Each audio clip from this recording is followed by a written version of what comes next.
Sahabat pesona bumi Minang, seperti inilah jalanan di Krok 9 sebelum adanya flyover.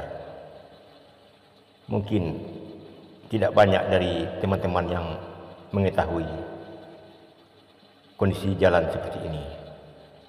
Nah, selamat menyaksikan lalu lintas zaman dulu sambil menikmati lagu Minang by Ibu Ati.